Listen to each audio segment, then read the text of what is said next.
my MIL attacked me at 8 months pregnant because we're having another girl. No girl has been born to the men in my husband's family in over a century. It's their pride, their bloodline, can't make females. Wedding night, my mother-in-law grabbed me. Now make us our son, don't let us down. We had a daughter. MIL made comments when my husband wasn't around. Wonder where she got that nose. Not from our side. I kept quiet. She was old, sick. Why ruin their relationship?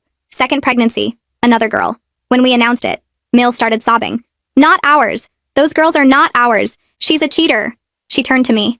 I let the first one slide, but I will not allow it again. My husband exploded. Told her she'd never see us again. As we left, he yelled, I love that little girl more than I ever loved you. 3 months no contact. At 8 months pregnant, we gave her one chance to apologize. I want paternity tests first, she said at dinner. I stood to leave. She grabbed my shirt. You're not running from this, cheater. She slapped me across the face. My husband jumped between us. As we headed for the door, she threw a snow globe at my head. It connected. I fell, blood running down my neck, holding my belly. She tried to kick me while I was down. My husband pushed her back, got me out. 6 stitches. 4 days monitoring. Baby was fine. Police came. MIL had broken fingers from being pushed, wanted my husband arrested. When forced to tell the truth, FIL admitted what happened. She got arrested. Now FIL's begging. Drop the charges. She's elderly. She assaulted my pregnant wife, my husband said. She's lucky it's only assault charges. We're getting paternity tests. Not because we need them, to mail to her in jail. Here's your proof. You'll never meet your granddaughters. Then my husband's cousin called with the real story. There's something you need to know. My grandmother told me before she died. What? The no girls thing is a lie. Your husband's great aunt had a daughter in 1917. Gave her up for adoption to hide an unwed pregnancy. The family invented the no girls myth to avoid questions. You're kidding. There's more. In 1953, another relative had twin girls. The family sent them away, claimed they died. That's insane. Your MIL knows. She's always known. She called me from jail, said she's not the first to handle daughters properly. Handle? Check your mail. A package had arrived. No return address.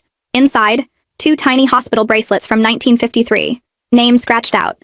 A note in Miles' handwriting. Some family traditions are worth preserving. My husband went pale. These are baby hospital bracelets. From the twins who died, I whispered. His phone rang. FIL. Son, your mother made bail. What? How? My brother put up the money. Listen, she's not well. She keeps talking about fixing things the old way. I don't know what that means, but the line went dead.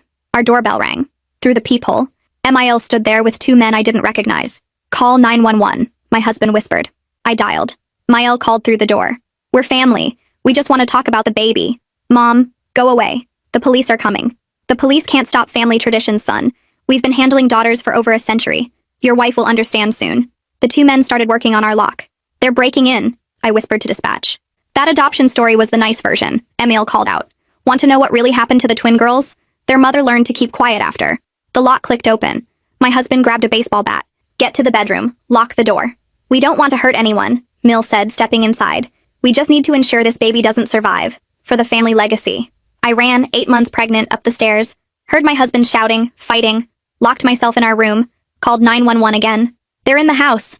She said she's going to kill my baby. Please hurry. Through the door, Miles' voice. Every woman who brought daughters into this family learned their place. Dead or disappeared. Your turn to choose. Sirens in the distance. Her voice got closer. Police won't help. We have family in the department. How do you think I made bail so fast? The doorknob turned. I grabbed my phone to record, hands shaking. Come out, dear. Let's handle this like the family always has. The door started opening. The door crashed open and MIL lunged straight at me with her hands reaching for my stomach. My husband appeared behind her and grabbed her shoulders, yanking her backward with enough force that she stumbled into the hallway. Wallace and Chester were suddenly there too, grabbing my husband's arms and trying to pull him away from her. Mill was screaming something about me ruining everything the family built. Her face twisted up in a way I'd never seen before, like she wasn't even the same person anymore. My husband twisted free from Wallace and shoved him back against the wall. Chester tried to grab my husband from behind, but got an elbow to the ribs that made him double over. Mile kept trying to get past my husband to reach me, clawing at his arms and face. The police sirens were so loud now they had to be right outside our house. I could hear officers shouting commands from downstairs, telling everyone to get on the ground. Mael froze in the middle of trying to lunge at me again. Her whole face changed in like 2 seconds, going from that crazy rage to something cold and smart-looking, like she just remembered something important. She looked at my phone in my hand, still recording everything, and I saw her realize what that meant. She'd been caught saying she wanted to kill my baby, caught trying to break into our house, caught with witnesses and proof. Heavy footsteps pounded up the stairs, and suddenly 4 police officers were there with their guns drawn, yelling at everyone to get their hands up. Wallace and Chester got shoved hard against the bedroom wall and handcuffed, so fast I barely saw it happen. Mael started crying immediately, these big loud sobs, and pointed at my husband while telling the officers that he attacked her first. She kept saying he'd always been mean to her, always been violent, that she was just trying to check on me because she was worried. My husband's face went white with anger, but he didn't say anything, just stood there with his hands up while an officer patted him down. One of the officers stayed with me, asking if I was hurt, if the baby was okay, while the others dealt with the 3 people who'd broken into our house. Another woman arrived a few minutes later, moving fast up the stairs and flashing a badge at the officers. She came straight to me and held out her hand for my phone. "Detective Violet Holcomb," she said, and I needed to give her my phone right now to protect the recording as evidence. I handed it over with shaking hands. She pulled out earbuds and listened to the audio right there in the bedroom, her face getting harder and harder as she heard Mael's voice saying she needed to make sure the baby didn't survive. When the recording finished, Violet looked at the officers and told them to read Mil her rights for attempted murder and conspiracy. Mil started screaming that it was all lies, that I'd made it up somehow. But Violet just stared at her until the officers dragged her out of the room. The EMTs showed up next and wanted to check me over right there in the bedroom because I was shaking too hard to walk down the stairs safely. One of them put his hand on my belly and asked me to tell him when I felt the baby move. It only took a few seconds before I felt her kick against his palm. He smiled and said that was a good, strong kick. Exactly what he wanted to feel. They checked my blood pressure and said it was high, but not dangerous high, just stress high, which made sense given everything that just happened. The other EMT said they still wanted to take me to the hospital for real monitoring, though, because I was 8 months pregnant, and I'd just been through a physical struggle, and they weren't taking any chances. My husband climbed into the ambulance with me, sitting on the little bench seat and holding my hand so tight it almost hurt. His knuckles were already turning purple and swelling up from fighting off Wallace and Chester. He kept saying he was sorry, that he should have protected me better, that he should have never let them get that close to me. I told him he literally fought 3 people at the same time to keep them away from me and our baby, and that was more than most people would ever do. He started crying then, just quiet tears running down his face while the ambulance drove us to the hospital. At the hospital, they took me straight back to a room and a doctor came in almost right away. Dr. Scarlett Luna introduced herself and said she was going to do an ultrasound to make absolutely sure the baby was okay after all the stress and fighting. She squeezed cold gel on my belly and moved the wand around, and within seconds our daughter's heartbeat filled the room, strong and steady. Scarlett pointed at the screen and showed us the baby moving around, stretching her little arms and legs like nothing had even happened.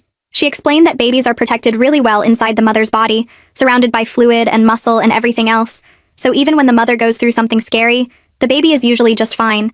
But she wanted me on bed rest for 48 hours anyway, just to be extra careful, especially since I'd already had one head injury a few weeks ago. Detective Holcomb showed up about an hour later with a man she introduced as her partner Edwin. They pulled chairs up next to my hospital bed and asked us to tell them everything that happened, starting from when FIL called to say MIL had made bail. My husband did most of the talking, explaining about the package with the hospital bracelets, the phone call warning us that Mael was talking about fixing things the old way, the doorbell ringing with Mill and 2 strange men outside. I added the parts about being upstairs, hearing the lock break, calling 911 again, recording Mill's threats through the door. Violet wrote everything down in a little notebook, stopping us sometimes to ask specific questions about exact words or times. When we finished, she explained that MIL, Wallace, and Chester were all being held without bail this time. The charges were serious, she said. Home invasion, attempted assault, conspiracy to commit murder, and terroristic threats. Edwin leaned forward and said they were also looking into MIL's claim about having family in the police department who helped her make bail so fast. He said if there was corruption involved, internal affairs would handle that part separately. Right now, their main job was building a case so strong against all 3 of them that no judge would ever let them out again. Violet added that they had my recording. They had the forced entry evidence. They had multiple officer witnesses who heard MIL's statements. And they had Wallace and Chester who would probably flip on MIL to save themselves. It was as solid a case as she'd ever worked, she said. And we should try to rest and focus on the baby while they handled the legal stuff. After the detectives left, a hospital security guard came to my room and said he'd been assigned to stay outside my door. Violet had called down to warn them that FIL was calling the main desk over and over, trying to find out what room I was in, and the hospital wasn't taking any chances with more family members showing up. My husband pulled out his phone and called his cousin back, the one who told us about the family history and the murdered daughters. He asked if the cousin could come to the hospital because we needed to know everything, every detail about what really happened to all those baby girls over the last 100 years. The cousin showed up around 7 that evening carrying a thick manila folder that looked like it had been stuffed with papers for years.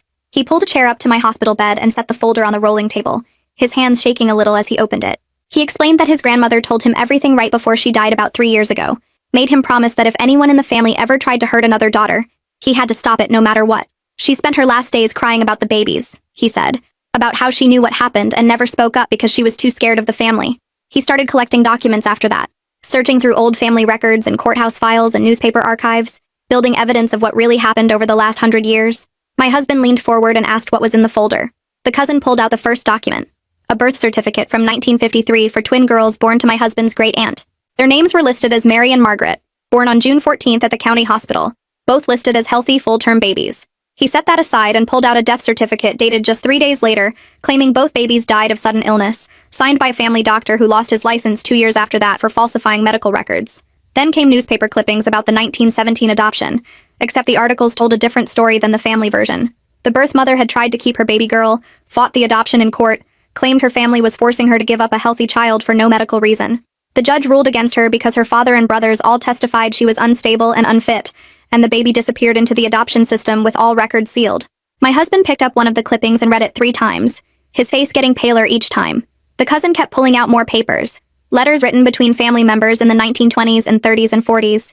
One letter from my husband's great-grandmother talked about how to handle the girl problem, suggesting that quick action after birth was easiest because nobody asked too many questions about newborn deaths back then. Another letter discussed sending older girls away to homes for troubled women where they could be kept quiet and controlled. A third letter actually used the word disposal when talking about a 6-month-old baby girl born in 1931. My husband started crying while reading through the letters, just silent tears running down his face and dripping onto the hospital blanket. He looked up at his cousin and asked how many daughters did the family kill or disappear over the years. The cousin said he found evidence of at least 12, maybe more, going back to the early 1900s, when record-keeping was less careful and deaths were easier to hide. Violet came back the next morning with Edwin and a woman from the forensics team who photographed every single document in that folder. Violet explained they were opening a formal investigation into possible cold case murders based on the evidence the cousin provided. She said the district attorney Hank Madden was taking over the whole case personally because of how serious it was, the pattern of violence against baby girls spanning more than a century. Edwin carefully placed each document into evidence bags after the photographer finished, logging everything with case numbers and chain of custody forms. Violet told us Hank wanted to meet with us as soon as I was discharged from the hospital to go over the legal strategy. She said between my recording of MIL threatening to kill the baby, the forced entry evidence, the officer witness statements, and now this historical pattern, they had enough to pursue attempted murder charges, and possibly even conspiracy to commit murder going back generations. My husband asked if the family members who killed those other babies could be charged too. Violet explained that most of them were dead now, but they could file charges anyway for the historical record, make sure the truth was officially documented even if nobody could be prosecuted. A hospital social worker showed up around lunchtime to talk about safety planning for after my discharge. She sat down with a clipboard full of forms and explained that given what happened, given MIL's clear willingness to use violence and her knowledge of our home address, we needed to think seriously about temporary relocation. She asked if we had family or friends in other areas who could take us in for a while, somewhere MIL and her relatives wouldn't know to look. My husband mentioned his cousin, and the social worker nodded and said that sounded like a good option, as long as it was far enough away, and the address was kept completely private. She went through a whole checklist of safety measures, things like changing our phone numbers, not posting anything on social media, varying our routes if we had to go anywhere, keeping the hospital and police informed of our location at all times. My husband's phone rang while the social worker was still there. His boss was calling to check on us after hearing about what happened through the police report. My husband stepped into the hallway to take the call and came back 15 minutes later with tears in his eyes again. He told me his employer was giving him immediate remote work arrangements for as long as he needed. No questions asked about timeline or when he might return to the office. His boss said the company would pay for a complete security system installation at whatever address we ended up staying at. Cameras and motion sensors and professional monitoring, everything. My husband sat down on the edge of my hospital bed and cried into his hands because he said he felt like his whole life was falling apart, but at least some people were being kind when they didn't have to be. The social worker handed him some tissues and added the security system information to her notes about our safety plan. We got discharged exactly 48 hours after arriving, with a whole packet of instructions about bed rest and stress reduction and warning signs to watch for with the pregnancy. Scarlett came by one more time before we left to do a final check on the baby. She did another ultrasound and said everything still looked perfect, strong heartbeat and good movement, and the baby was measuring right on track for 36 weeks. She told me to take it easy and avoid any physical stress or emotional upset as much as possible, which felt almost funny given everything that was happening. My husband's cousin met us at the hospital entrance with his car. He had already arranged everything, cleared out their guest room and made up the bed and told his wife we were coming to stay for a while. He lived 2 towns away in a quiet neighborhood where MIL had never been and wouldn't know how to find. He helped me into the back seat and my husband loaded our overnight bags that someone had brought from our house. The cousin's house was small but felt safe the second we walked in. His wife met us at the door and gave me a careful hug, telling me she was so sorry about everything and we could stay as long as we needed.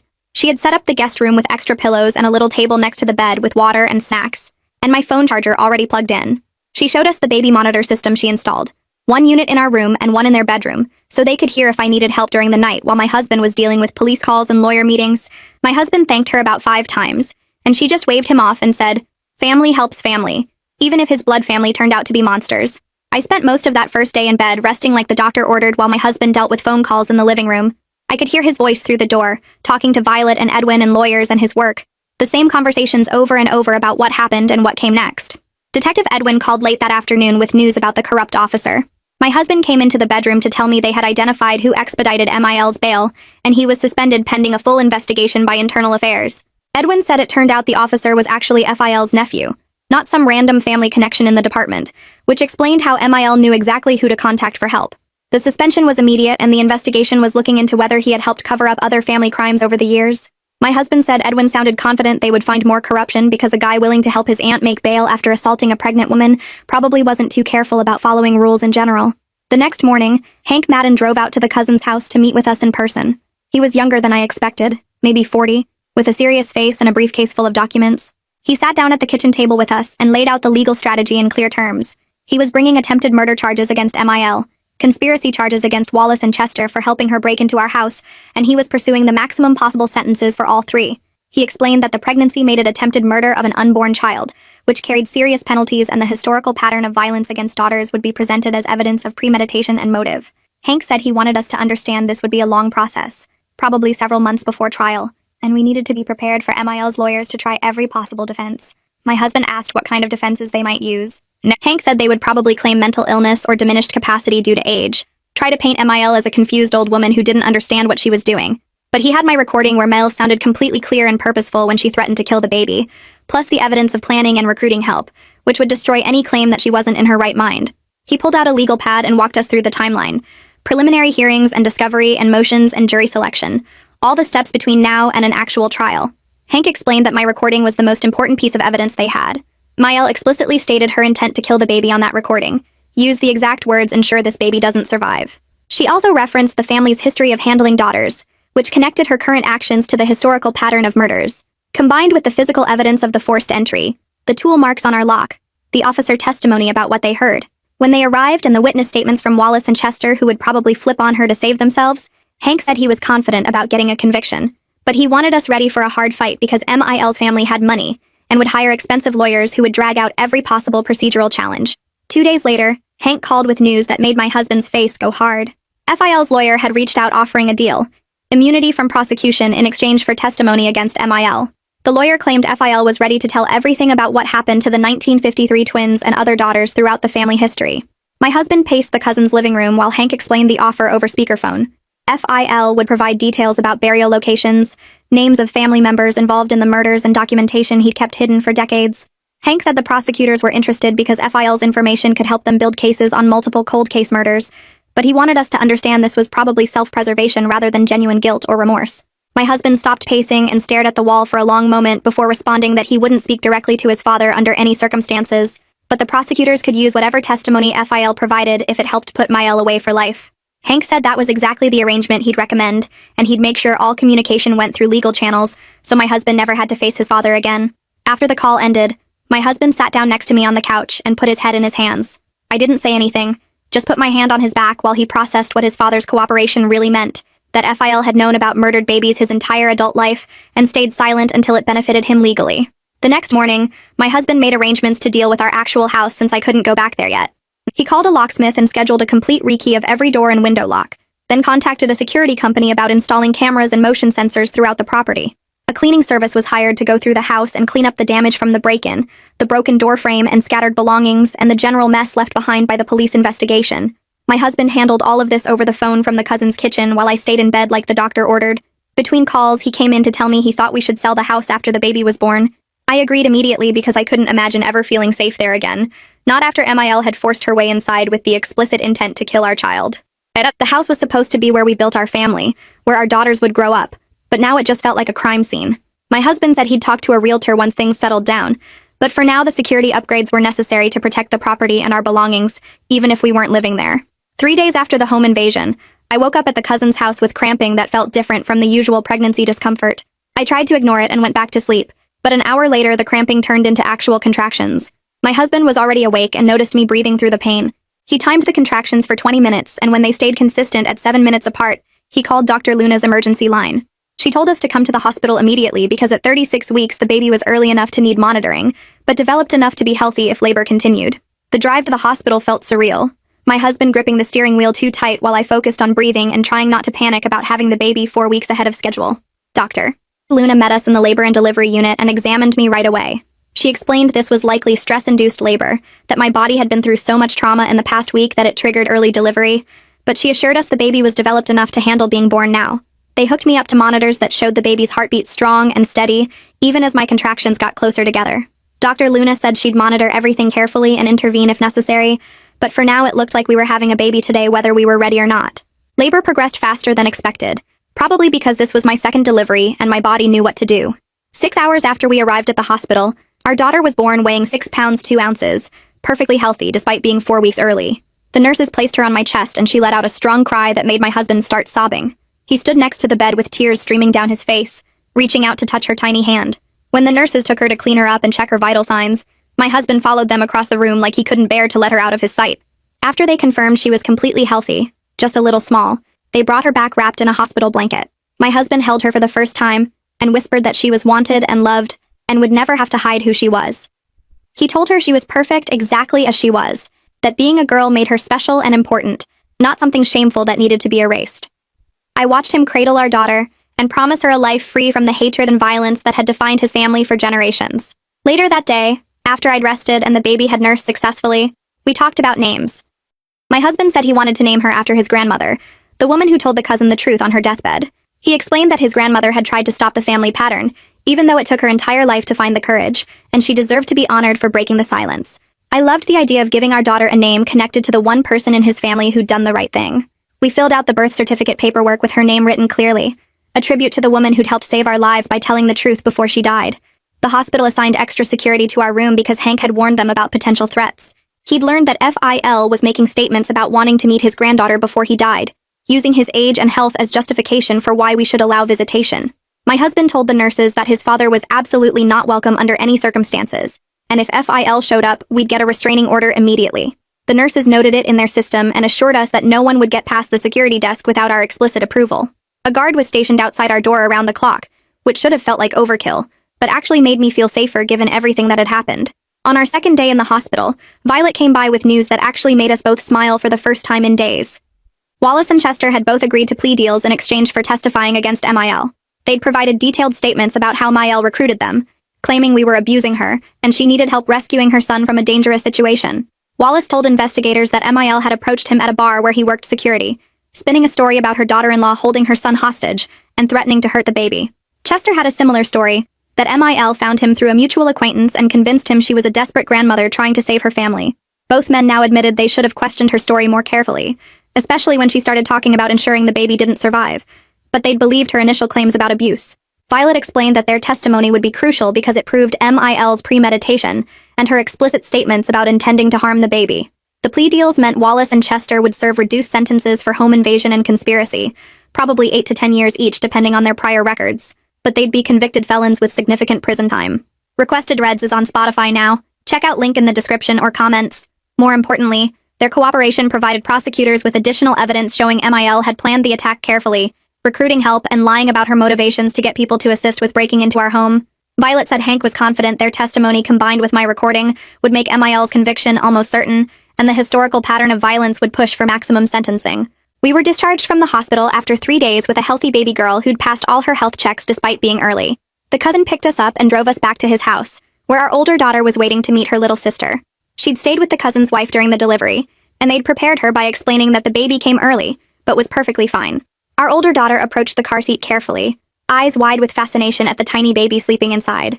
She asked 100 questions about when her sister would be big enough to play, whether she could hold her, why she was so small, what her name meant, if she could help feed her. My husband answered each question patiently while carrying the car seat into the house, and I watched our older daughter follow him like she was afraid to let the baby out of her sight. Inside, the cousin's wife had set up a bassinet in our room and stocked it with diapers and supplies. Our older daughter wanted to sit next to the bassinet and watch the baby sleep, so we pulled a chair over and let her stay there while we unpacked the hospital bags. She kept reaching out to touch her sister's hand, whispering that she was going to be the best big sister ever and teach her everything important. Watching them together made me cry. thinking about how close we'd come to losing this, how MIL had tried to prevent this exact moment from happening. But here we were, both daughters healthy and safe, starting a life that had nothing to do with my husband's toxic family, and everything to do with the family we were choosing to build together. The next day, a massive gift basket arrived from my husband's employer with a card signed by everyone in his department. The card had messages written all around the edges saying they were thinking of us and supporting us through everything.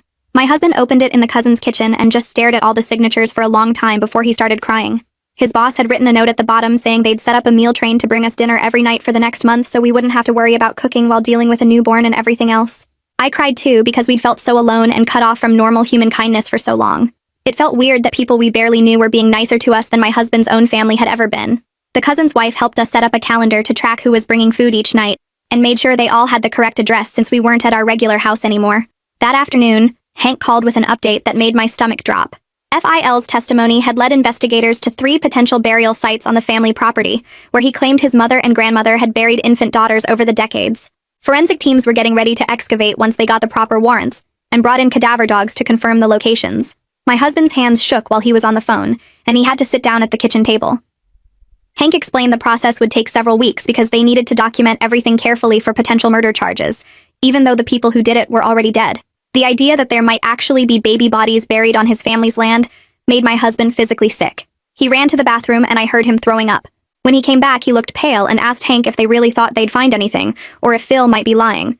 Hank said Phil had given very specific details about locations and methods that suggested he was telling the truth, which made it worse somehow.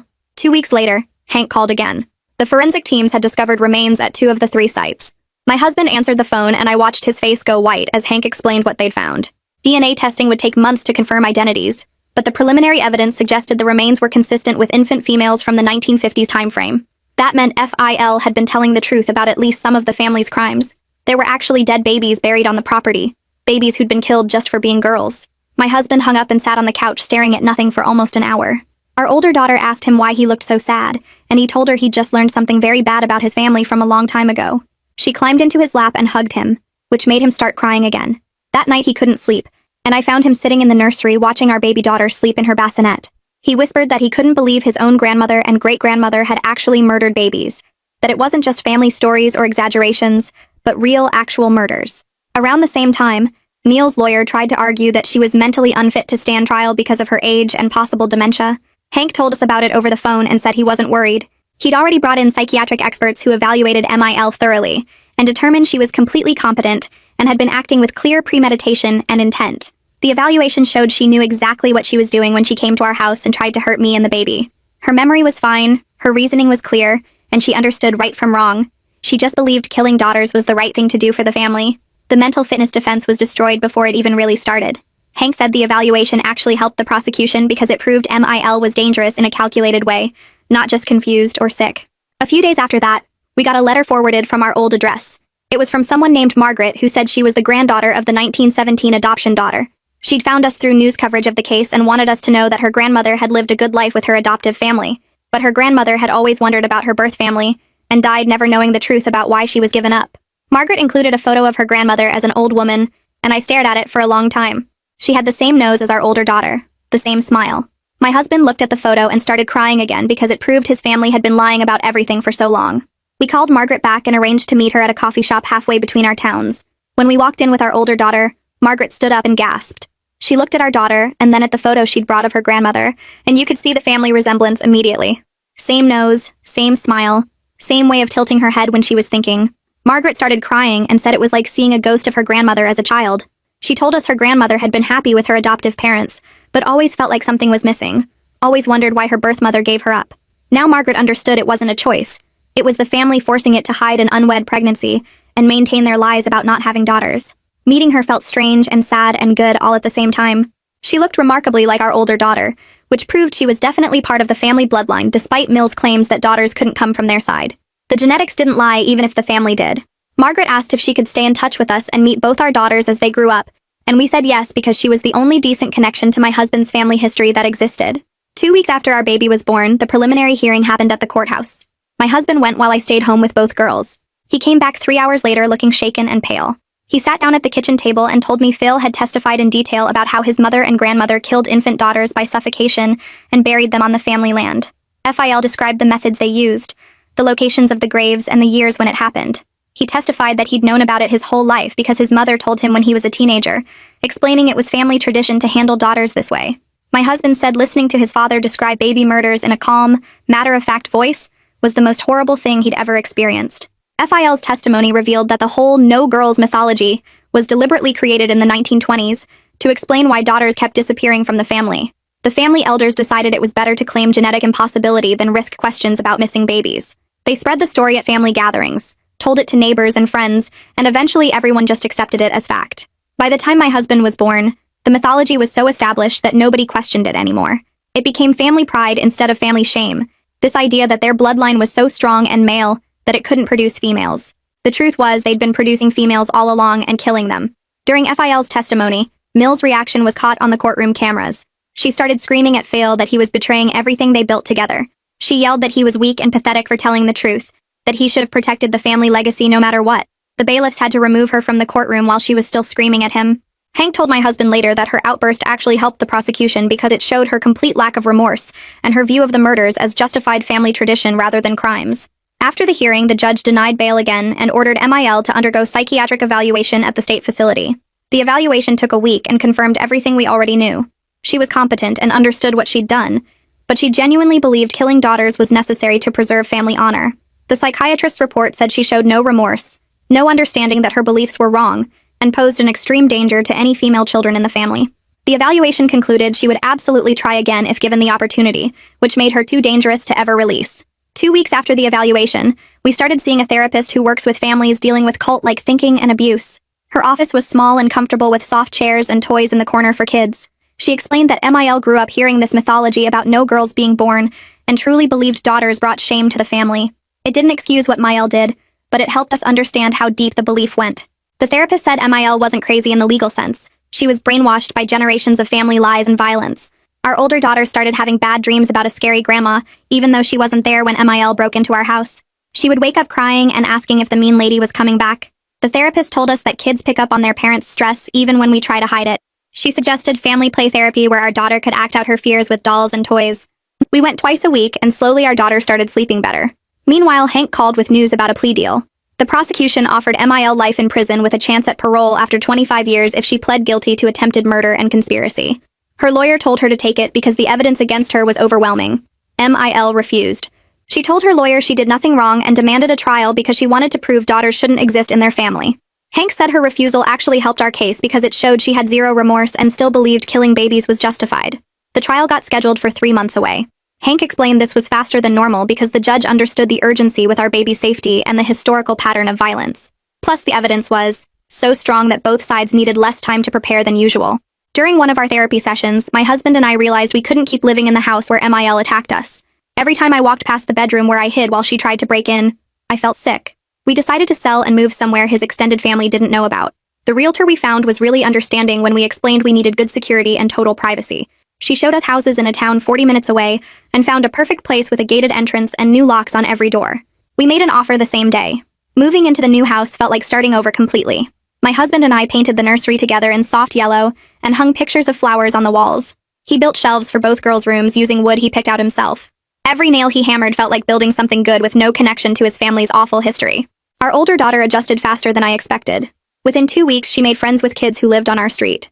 I would watch her play outside laughing and running around, and it made me believe we could actually move past the trauma. She was just a normal kid again, instead of a scared one. The genealogist we hired finished her research 6 weeks after we moved. She came to our new house with a thick folder and presented us with a complete family tree going back 100 years. It showed at least 12 daughters born into my husband's family during that time. Only 2 survived to adulthood. One was the girl from 1917 who got adopted out. The other ran away when she was 16 and was never mentioned in family records again. The genealogist had tracked down the runaway girl through census records and old newspaper articles. We reached out to her descendants through a letter explaining who we were and what we'd discovered. Her daughter called us 3 days later. She told us her mother had built a good life far from the family, but refused to ever talk about where she came from. The only thing she ever said was that her birth family were dangerous people who hated women. Now her daughter understood it was literally true. She thanked us for finally exposing what happened and said her mother would have been relieved to know the truth came out. 3 months passed faster than I expected. Our baby was growing and healthy, and our older daughter was thriving in her new school. Then Hank called to say jury selection was starting the next week. He explained he was being careful to screen for jurors who could handle disturbing content about violence against kids. He needed people who would understand that the historical pattern mattered, even though the main charges were about the attempted murder of our baby. He walked us through what to expect, and promised he had built the strongest case possible. The trial was finally beginning, and we were as ready as we would ever be. The trial started on a cold Monday morning in a courtroom that smelled like old wood and cleaning products. My husband and I sat behind Hank at the prosecution table, while MIL sat across the aisle with her lawyer, staring straight ahead like she was at church instead of facing attempted murder charges. The jury filed in and took their seats. 12 people who would decide if MIL went to prison for trying to kill our baby. Hank stood up for opening statements and walked to the jury box with my phone in his hand. He pressed play, and Miles' voice filled the courtroom, clear and cold through the speakers. Every word she said that night came through perfectly. Her threat to kill the baby, her statements about family tradition, her claim that she was handling things the way the family always had. Several jurors looked shocked, and one older woman actually put her hand over her mouth. Hank let the recording finish before he spoke. He explained that this wasn't just about one night of violence. It was about a century of daughters being murdered and hidden to protect a family myth. He told them they would hear testimony about infant remains found buried on family property, about historical documents proving the pattern, about 3 people breaking into our home with the specific goal of ending my pregnancy. Mills' lawyer objected twice during the opening, but the judge overruled both times because Hank was just outlining what the evidence would show. The next day, I took the stand and my hands shook, so bad I had to grip the armrests to keep them still. Hank asked me to describe the comments MIL made during my first pregnancy, and I told the jury about her questioning my daughter's nose, her hints that the baby wasn't really from their family. Then he asked about the second pregnancy, and I walked them through MIL's breakdown when we announced another girl, her accusations of cheating, the escalating threats. I described the restaurant assault in detail, the slap across my face, the snow globe hitting my head, MIL trying to kick me while I was on the ground protecting my belly. Several jurors were taking notes, and I could see their faces getting more serious as I talked. Then Hank asked about the home invasion, and I explained how terrified I felt locked in that bedroom, 8 months pregnant, listening to MIL threaten to kill my baby while she tried to break down the door. The whole time I testified, MIL stared at me with this look of pure disgust on her face, like I was something dirty she'd stepped in. The jury noticed. I saw 3 of them glance at her, and then look away quickly, and one man actually frowned at her reaction. When the defense lawyer cross-examined me, he tried to suggest I was exaggerating because I was upset, but Hank objected and reminded everyone that I had recordings and medical records proving everything I said. My husband testified right after lunch, and he looked exhausted before he even started talking. Hank asked him to explain what he was taught growing up about daughters in his family, and my husband's voice cracked when he described believing the no girls thing was genetic fact, something he'd heard his whole life from everyone in the family. He told the jury about his pride when our first daughter was born, how he thought we'd beaten some kind of genetic odds, and then the confusion when his mother started making those comments. When Hank asked about discovering the truth, my husband broke down describing the moment he realized his family had been murdering baby girls for generations and his mother knew about it the entire time. He talked about the horror of learning that daughters weren't impossible, they were just killed, and how that knowledge changed everything he thought he knew about his family. Mills' lawyer tried to paint my husband as biased and emotional, but it backfired because the jury could see he was genuinely devastated by what his family had done. The cousin came next with his folder of documents, and he was calmer than I expected, like he'd been preparing for this moment since his grandmother died. He described her deathbed confession in detail, how she cried while telling him about the twin girls, and begged him to stop it if it ever happened again.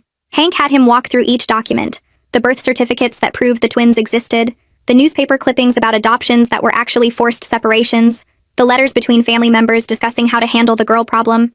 When the cousin read parts of those letters out loud, 2 jurors were visibly crying, and one woman looked like she might be sick. The letters were specific about methods and burial locations, written in casual language like the writers were discussing gardening instead of infanticide. Miles' lawyer barely cross-examined the cousin because there wasn't much he could challenge when the documents were right there in black and white. FIL took the stand after the cousin, and he looked 20 years older than the last time I'd seen him.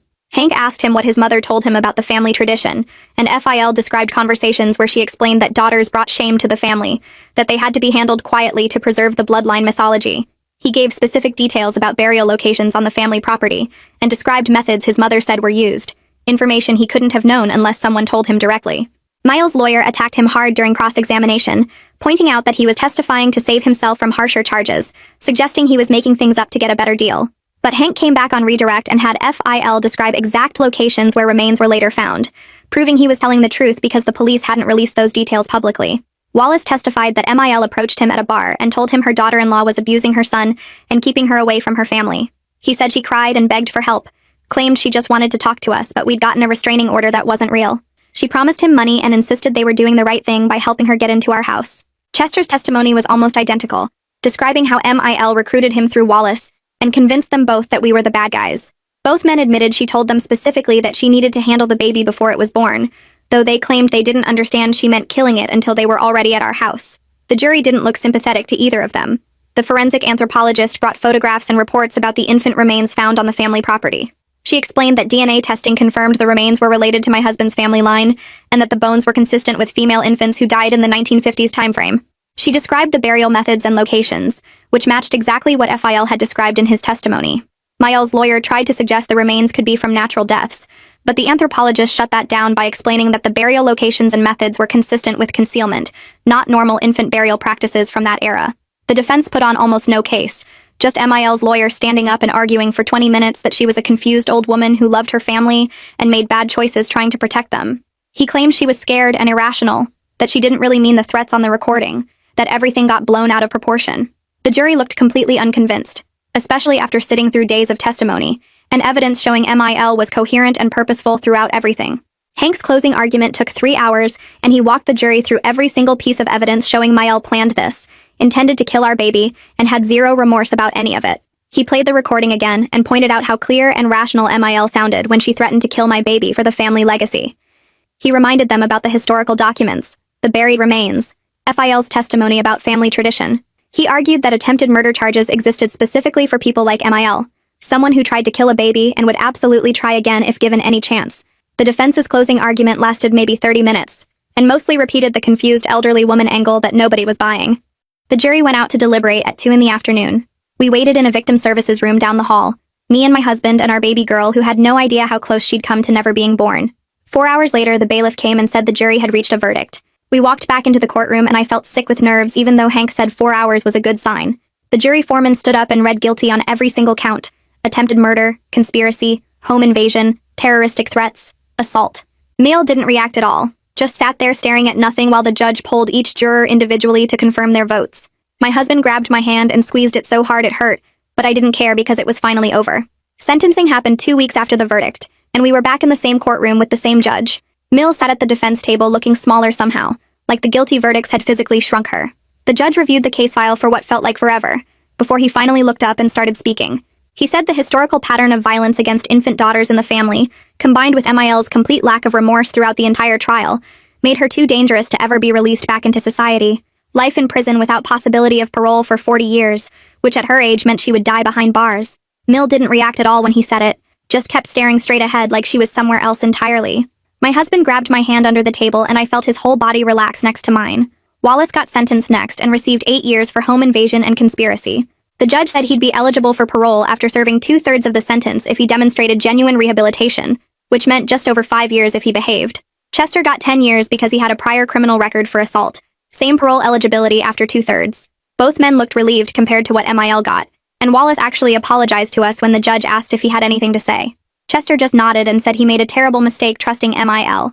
Hank told us afterward that FIL was charged as an accessory after the fact for helping Mil make bail when he knew she intended to harm us. FIL took a plea deal the following week and got 5 years probation plus mandatory counseling. Part of his deal required him to testify in any future cases related to the historical murders, which Hank said was important for the cold case investigation. That investigation wrapped up about a month later, with the district attorney filing murder charges, posthumously against Mil's mother-in-law and grandmother-in-law for the deaths of at least 6 infant daughters. Hank explained that even though they were dead and couldn't be prosecuted, the official charges provided closure and created a historical record of what really happened to those babies. The forensic team had found enough evidence at the burial sites to confirm the deaths weren't natural or accidental. We decided to hold a memorial service for all the lost daughters once the investigation concluded. It was small, just us and the cousin and his wife, plus the granddaughter of the 1917 adoption and some relatives from the runaway daughter's family. We planted a flowering cherry tree in our backyard and installed a bronze plaque at its base listing every daughter's name we'd been able to identify through the genealogy research and historical records. 12 names total spanning over a century of family history.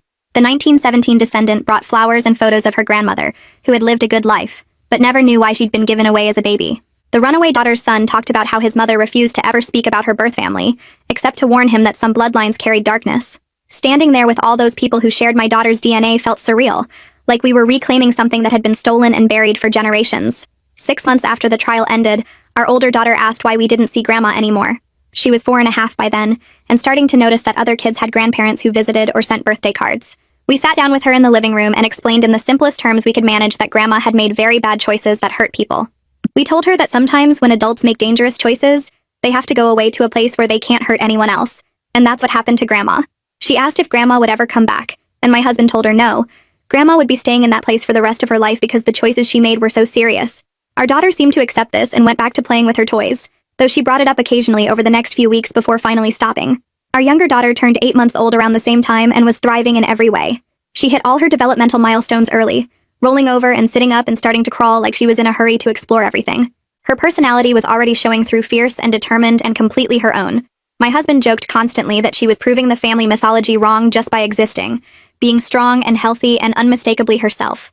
Watching her grow without any shadow of that toxic legacy hanging over her made me feel like we'd actually won something important. A letter arrived from a women's advocacy organization in early fall, asking if we'd be willing to share our story to help other families recognize patterns of gender-based violence. They explained that our case had made regional news during the trial, and several people had reached out to them saying they saw similarities in their own family situations. We talked it over with our therapist for a few sessions before deciding to do an anonymous interview. The organization published it on their website with all identifying details changed, but the core story intact about how family mythology can hide systematic violence against daughters. My husband legally changed our family surname to my maiden name the same month. He said he didn't want our daughters growing up with a name connected to so much violence and hatred toward women, and he wanted to honor my family instead of his. The paperwork took a few weeks to process, but eventually we all had new social security cards and updated documents with my family name. Our older daughter started kindergarten at the school near our new house that September. She made friends easily on the first day, and came home excited about her teacher and the playground and everything she'd learned. Watching her thrive in a normal, safe environment where nobody questioned her existence or her worth made me cry with relief that we'd actually broken the cycle and given our daughters a different future than the one my husband's family had planned. The 1-year mark since the conviction came and went without any big deal on our part. We spent that day having a picnic in our backyard, while both girls ran around playing tag and squealing with laughter. Our older daughter was 5.5 by then, and our younger one had just turned 18 months old and was toddling everywhere trying to keep up with her big sister. Watching them play together without any shadow of that horrible family history hanging over them made me feel like we'd actually won something real and lasting. My husband grilled burgers and we ate on a blanket spread out on the grass, while the girls picked dandelions and brought them to us like precious gifts. Nobody mentioned the anniversary out loud, but I caught my husband watching our daughters with this expression of fierce protectiveness, mixed with relief that we'd gotten them out of that situation before any real harm could touch them. A few weeks after that, my husband came home from work with news that his boss had called him into the office for what turned out to be a promotion announcement. He'd been given a senior position with a significant raise, and his boss told him the decision was based partly on his excellent work performance, but also on the tremendous character and leadership he'd shown while protecting his family through everything we'd been through. His boss apparently told him that watching him maintain his professional responsibilities while dealing with such a serious family crisis had impressed everyone in the department and shown the kind of person they wanted in leadership roles. My husband cried when he told me about it because he'd been so worried that the whole situation with his mother would damage his career or make people see him differently at work. The promotion meant we could finally start planning things we'd been putting off, like that beach vacation we'd been talking about for months. We booked a week at a rental house right on the ocean for next month, and both girls got so excited when we told them. Our older daughter started asking a million questions about what the beach would be like and whether she could build sand castles and collect seashells. Our younger daughter didn't fully understand yet, but she picked up on her sister's excitement and started clapping and bouncing around the living room. Planning that trip and thinking about making happy family memories that had nothing to do with my husband's toxic relatives felt like we'd finally built something good and solid from all the ashes of that horrible history. Our daughters were going to grow up knowing they were loved completely and celebrated exactly as they were without any shame or violence attached to being girls. And that's the story. I always try to make these moments something you can actually use in real life. If it helped you think or reflect, that's what matters most.